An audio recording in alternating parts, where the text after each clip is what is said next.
C'est avec un grand plaisir pour moi que nous allons évoquer le jeu de rôle en général et un jeu de rôle en particulier, le jeu de rôle qui a donné tous les autres jeux de rôle, Donjons et Dragons. Pour ce faire, j'ai joint Black Book Edition et plus particulièrement Damien Coltis. Bonjour Damien. Bonjour. Tu es associé dans la société Black Book Edition et tu t'occupes de la communication. Est-ce que pour commencer, tu peux nous parler de cette société Black Book Edition qui gère aussi Cassius Belli? Eh ben ouais, tout à fait. C'est une société qui est née il y a un peu plus de 13 ans, à bientôt 14. Au tout départ, c'est la volonté, au moment où le milieu est un peu sinistré, de redynamiser un peu le milieu. C'est un passionné qui a monté ça, enfin, un vrai passionné, quelqu'un qui tient beaucoup au milieu, à tout ce qui sort, etc. Et du coup, voilà, on a mis 10 ans, je dirais, avant de trouver une stabilité, parce que c'est un milieu qui est difficile, qui était donc en plein déclin quand on y arrivait. Et économiquement, voilà, c'est vraiment difficile, on est vraiment entre passionnés. Et puis là, je dirais depuis 3 ans, le milieu se redynamise, et puis du coup, ça son impact aussi sur nous. Enfin, on a un acteur aussi majeur, moi je pense, de la dynamique, on n'est pas les seuls, mais on est important là-dedans, et du coup, la société voilà, se développe depuis 3 ans, je dirais. Et puis cet associé Cassius Belli, c'était le magazine, la référence pour les rôlistes qui voulaient chercher de l'actualité, des scénarios, des plans, des aides de jeu. Ouais, c'est ça. En fait, en 2011, on a eu la possibilité de racheter le titre, qui était en difficulté. C'était deux passionnés, mais qui connaissaient pas bien je dirais ni bien le milieu, ni bien le business du magazine, qui est un business très très difficile. Du coup, on a récupéré le titre, et à partir de là, on a pu reconstruire quelque chose qui nous tenait à cœur, parce que le magazine KSBI, que ce soit le gérant, donc David, moi, nous, on a été élevés par ce magazine. C'est comme une sorte de parent virtuel, quoi. Et du coup, pouvoir bénéficier de ce titre-là, de le reporter, de rappeler tous les anciens, ça a été quelque chose de très important, de très fort, et qui a permis de construire quelque chose d'important, parce que dans le cœur des rôlistes qui ont découvert le jeu de rôle entre les années 80 et les années 2000, on va dire, ça a été vraiment le point de ralliement, la bannière commune. Voilà. Donc on a essayé de remettre ça un peu au centre du loisir, et puis que ça profite à tout le loisir, pas seulement au jeu Black Book Edition. Ça, c'est quelque chose qui est quand même important à noter. C'est pas un magazine propriétaire. Les rédacteurs sont vraiment libres d'écrire ce qu'ils pensent. Il n'y a pas de censure, trucs comme ça. C'était important parce que les rôlistes, de toute manière, sont des gens qui font très attention à ce qui est écrit, et ils ne nous auraient pas loupé si on avait essayé de tricher avec eux dans les pages du mag. Donc ouais, c'était un moment important, ça. Et puis c'est vrai que depuis ce petit Casus Belli, porte aussi un peu voilà, sa part de dynamisme. En tout cas, essaye de la diffuser autour de lui. En préparant cette interview, on se le disait, il y a 10 ans, le jeu de rôle se portait vraiment pas bien. Il y a même des gens qui parlaient de la mort du jeu de rôle avec l'arrivée des nouvelles technologies, des consoles et des ordinateurs. C'est vraiment une super belle chose qui est en train de se réaliser depuis 2, 3 ans avec tous ces jeux de rôle, des anciens qui reviennent et puis des nouveaux qui apparaissent. Ouais, c'est sûr. Il faut se souvenir que ouais, il y a 10 ans, c'était la mort du jeu de rôle. Il y a même des éditeurs qui ont repris le terme pour faire voilà, comme leur tagline un peu, pour dire que bon, pour essayer de défendre que le jeu n'était pas mort. Mais donc il y a vraiment eu. En fait, ce qu'il faut savoir, c'est que la fin de l'âge d'or, qu'on appelle, du jeu de rôle, ça a coïncidé avec beaucoup de choses. Donc l'arrivée de Magic, les cartes Magic, l'arrivée aussi de machines de jeux de vidéo très immersifs. Et puis aussi une campagne de diabolisation un peu du jeu de rôle, qui était une campagne mensongère dans les médias, euh, qui d'ailleurs auprès du public rôliste a fait vraiment du mal sur le sérieux qu'ils pensent des médias en général, en tout cas des grands médias. Et du coup, c'était vraiment une période difficile. Et il y a beaucoup de boîtes qui ont coulé, ce qui a généré aussi vachement d'amertume chez les gens du milieu, qui se sont détournés du jeu de rôle. Ça, je pense que ça a joué beaucoup aussi sur le fait que ça a été long de reprendre. Il a fallu attendre en fait une sorte de saut de génération.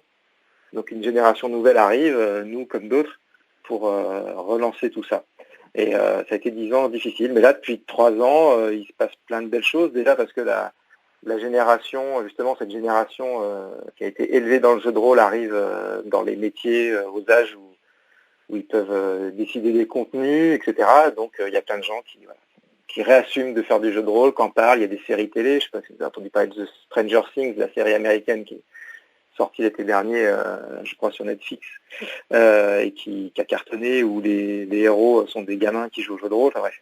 Donc il y a vraiment une dynamique, il y a aussi le phénomène du crowdfunding, dont peut-être tu voudrais parler, qui a aussi redynamisé économiquement le secteur, quoi. Donc, ouais, c'est une belle histoire, d'autant que nous, on a vécu toute la période noire, ce qu'on souhaite à personne d'autre, parce que c'était vraiment très difficile.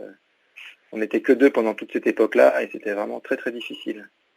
Avant de parler du crowdfunding, justement, on peut aussi parler de Black Book Edition et de toutes les licences que vous proposez, car vous en proposez de nombreuses et on peut même se retrouver dans vraiment plein de choses, que vous vouliez jouer des pirates, à l'époque futuriste, ce qu'on appelle le Medfan, c'est-à-dire médiéval fantastique. Il y a vraiment plein de choses et puis il y a des grosses licences comme Cthulhu, comme Le Seigneur des Anneaux. Voilà, c'est vraiment beaucoup de choses que vous proposez et c'est voulu de la part de Black Book Edition. Alors, il y a plusieurs choses à voir. C'est que par exemple, toi, tu cites quelques jeux, et en fait, c'est certains jeux des jeux qui ne sont pas forcément chez Black Book Edition, l'Appel de Cthulhu ou l'Anneau unique là pour les Terres du Milieu. Ce sont des jeux d'autres éditeurs, mais c'est vrai que sur notre site, qui est une plateforme Casus Belli, nous, on accueille les jeux de tous les éditeurs. Ça, c'est important pour nous parce qu'on n'essaye pas de développer que le jeu de rôle pour Black Book Edition, on essaie de développer le jeu de rôle au sens large. Tout le monde a trimé dans ce milieu-là, donc c'est un milieu qui finalement, les éditeurs s'entendent relativement bien en ce moment, et donc tout le monde essaie de pousser un peu dans la même direction. Donc c'est vrai que sur notre site on peut trouver donc ces jeux-là, mais par ailleurs Black Book Edition en tant qu'éditeur a évidemment des grosses licences.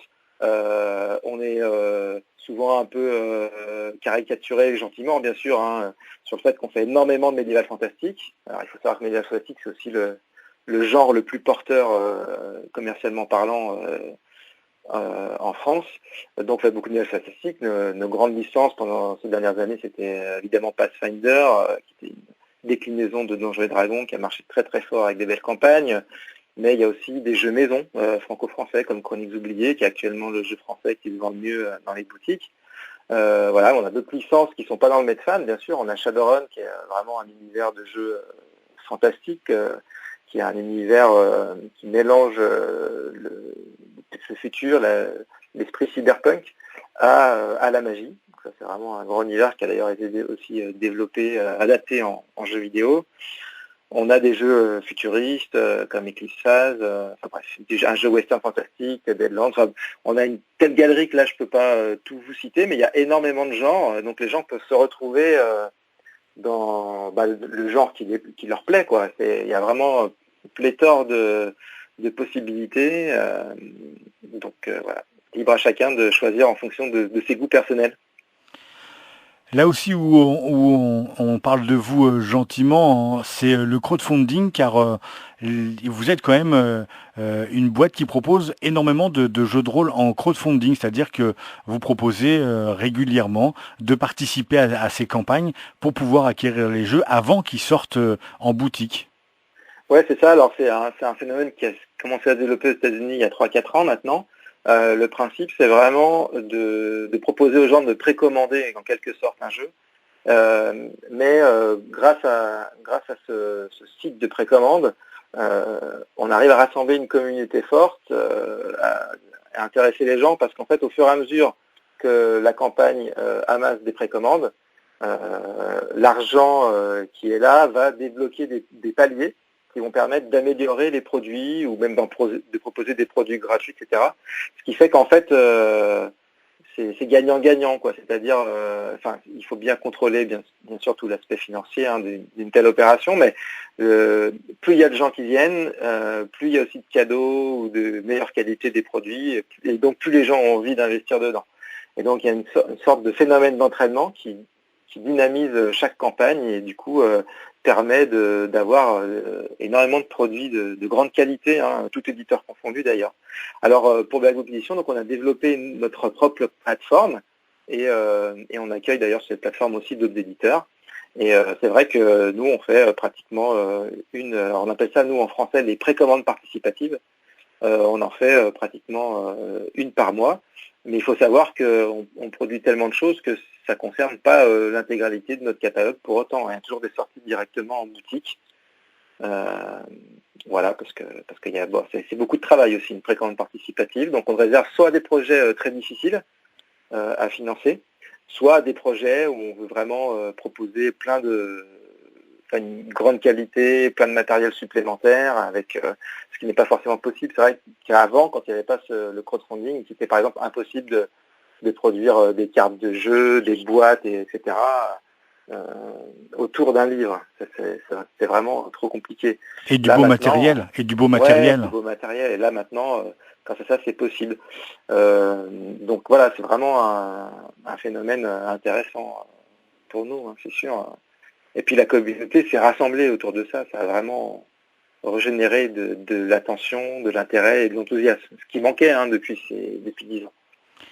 On ne peut pas parler de Black Book Edition sans évoquer la sortie du jeu de rôle qui marque un peu ce début de ce fin de printemps, début d'été, qui est Donjons et Dragons, qui vient juste de sortir fin du mois de mai, là, c'est ça, fin du mois d'avril. Oui, exactement. La 5e édition. Exactement, c'est la 5e édition de Donjons et Dragons. Il faut savoir que le public français l'attendait depuis longtemps parce que cette édition est sortie il y a pratiquement 2 ans, un peu moins de 2 ans aux États-Unis. Et du coup, il y a eu toute une histoire. L'éditeur américain n'a pas voulu proposer de traduction dans d'autres pays pendant tout ce temps-là. Et finalement, ça s'est débloqué. Et donc, on est très heureux de proposer ce jeu. D'autant plus que c'était d'autant plus frustrant en fait que ça faisait 2 ans donc que le jeu sortait pas en français, mais qu'en plus tout le monde en disait le plus grand bien. C'est une édition qui ça faisait longtemps qu'elle n'avait pas fait autant l'unanimité, alors que la précédente, la 4e, avait plutôt clivé les fans de Donjons et Dragons. Là, celle-ci, elle arrive vraiment à rassembler énormément autour d'elle.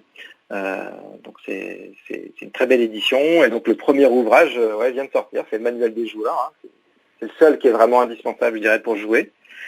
Et puis, évidemment, il y a tout un rythme de parution derrière avec les ouvrages classiques de Donjons et Dragons, c'est-à-dire le manuel des monstres, les guides du maître.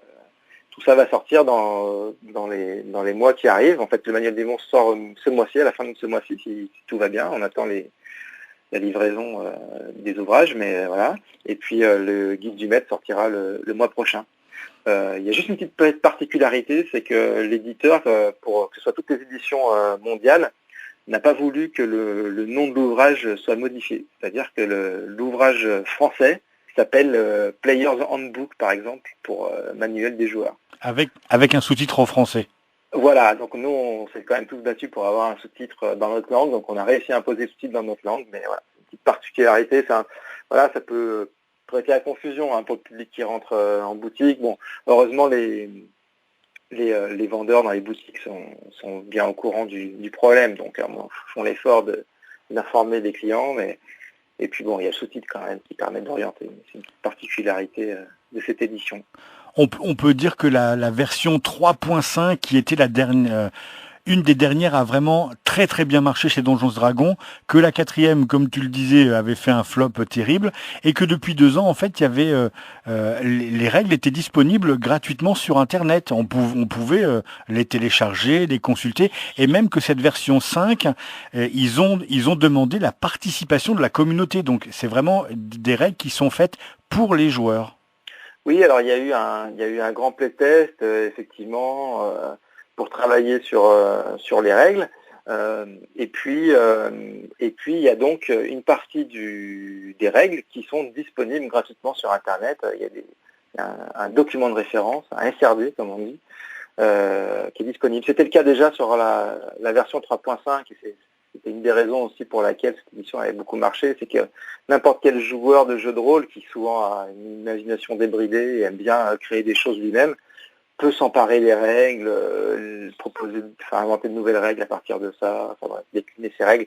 Donc ça, c'est vrai que c'est quelque chose d'intéressant pour le public. Et puis en plus, la qualité du travail via les playtests, ça a été jugée vraiment convaincante par un grand public. Alors ce qui est intéressant aussi, c'est que la 3.5 était vraiment une très belle édition, était une édition quand même qui techniquement allait assez loin.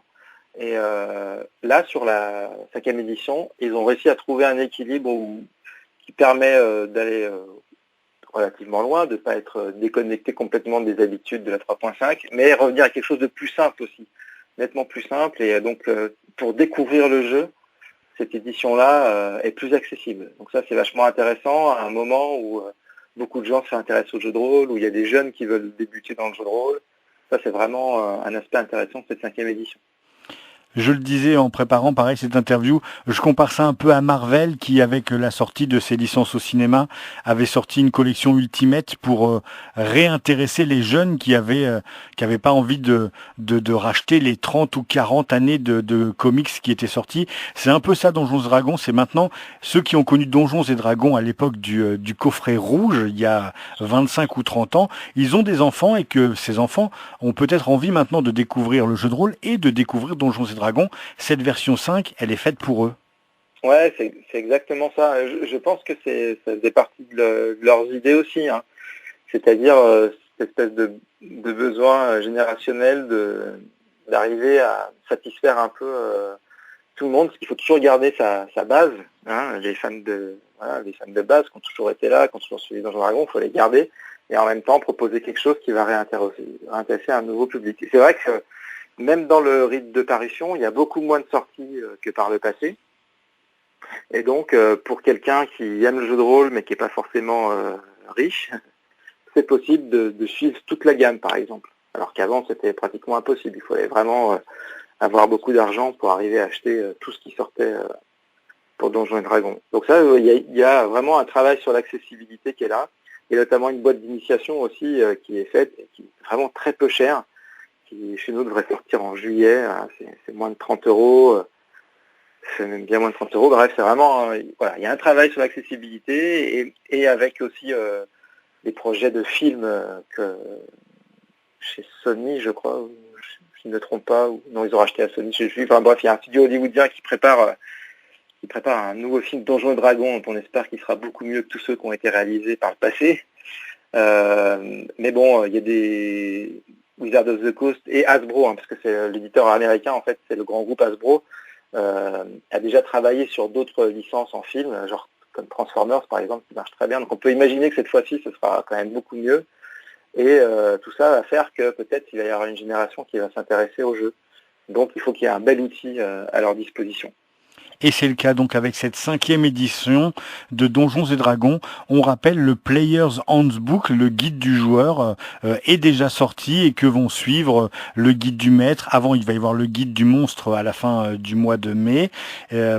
Et puis, il va y arriver tout un tas d'outils, comme sûrement le paravent. Voilà, l'écran du maître du donjon, ça c'est prévu pour septembre. Et puis en fait, juste après, il y aura les deux premières campagnes.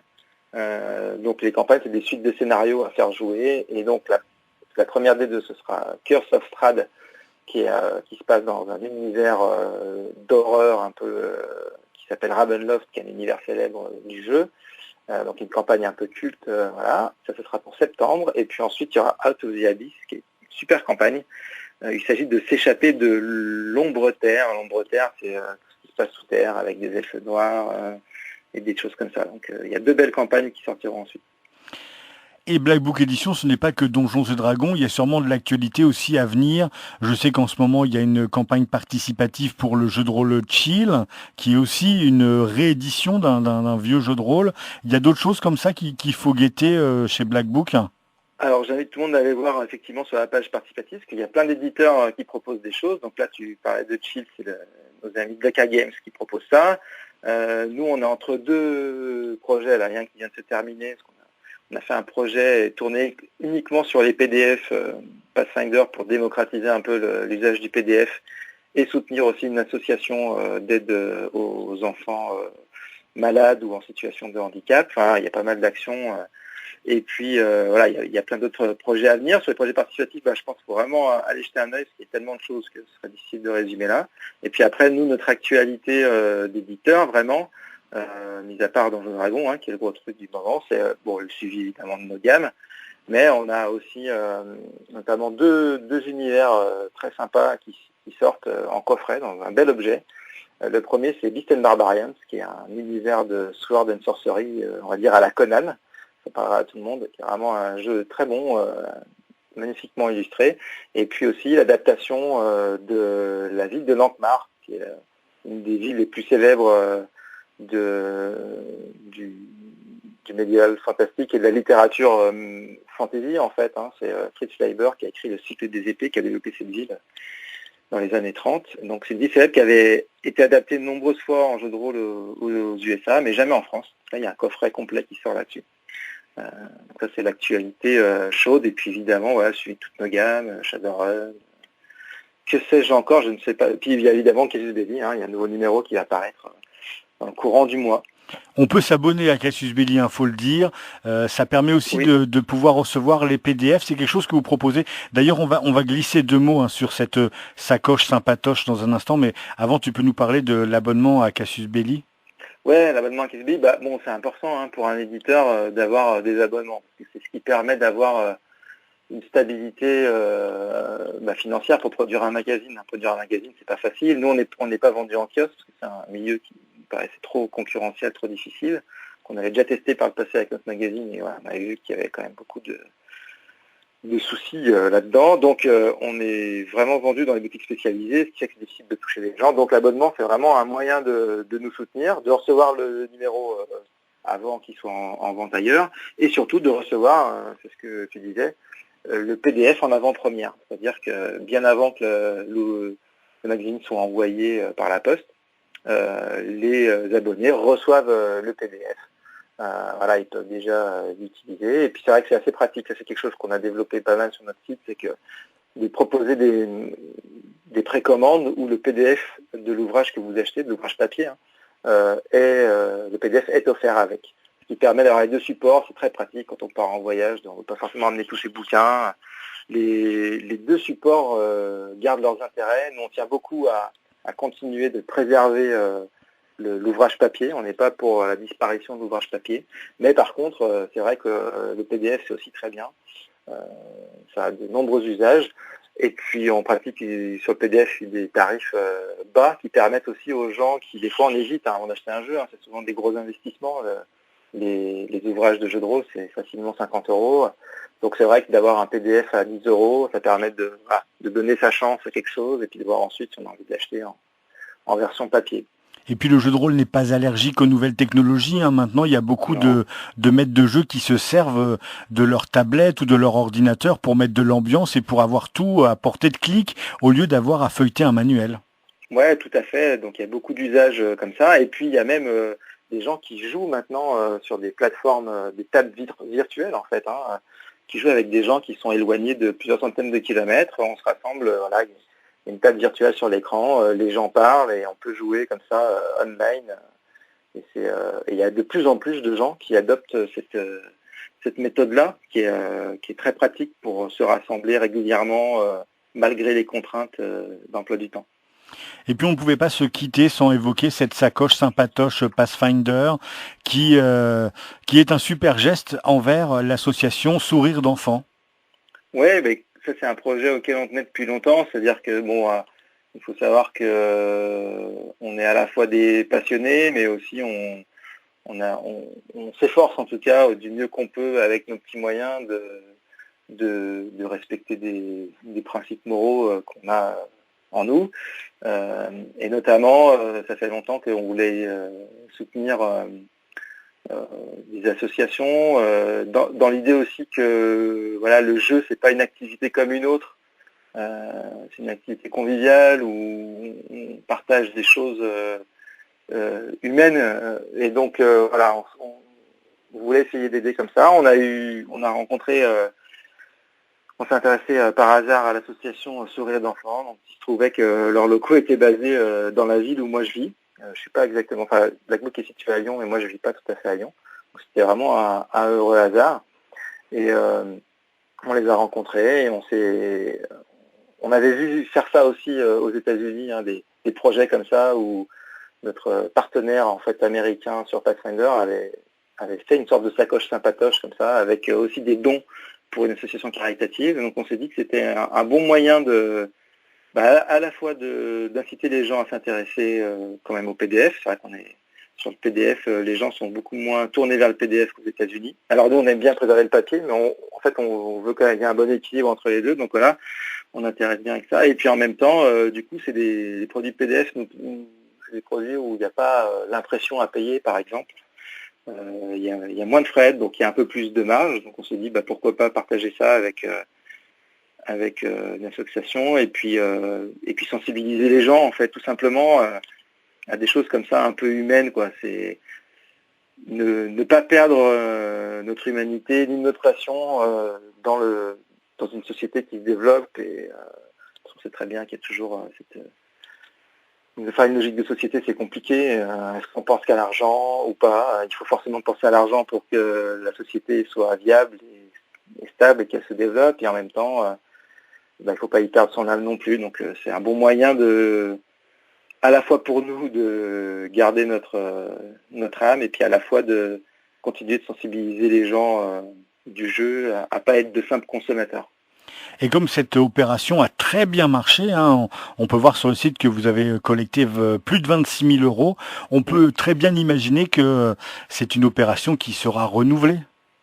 Oui, voilà, c'est pour ça qu'on a appelé ça la sacoche sympatoche, c'est que ça se veut un peu un label, et puis on essaiera régulièrement de ressortir la sacoche sympatoche et puis d'en faire profiter l'association Sourire d'enfants. Enfin, ça se passe très bien avec eux, donc je pense qu'on va continuer avec eux. Et pour ceux qui ne savent pas, parce que des fois on dit oui, c'est pour donner bonne conscience, parce que c'est des associations caritatives déductibles d'impôts, il se trouve que l'association Sourire d'enfants n'a pas encore les agréments pour que ce soit déductible d'impôts, donc non, c'est vraiment de l'argent qu'on leur donne. Eh bien, c'est un super geste qu'on ne peut que applaudir et approuver.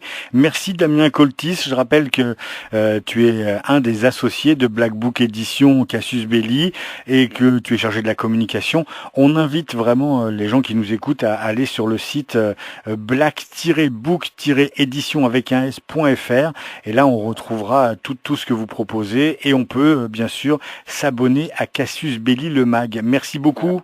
Je tiens à préciser quand même que je m'occupe de la communication, mais pas que, hein, évidemment, ça c'est un titre... je dis ça parce que dans notre milieu, souvent, on n'aime pas trop le terme communication, parce qu'on n'est pas des vendeurs de tapis, on vend des jeux de rôle, des jeux auxquels on tient, mais voilà, c'était juste pour le préciser. Merci Damien, bonne continuation et à très bientôt. Merci à toi Xavier, à bientôt.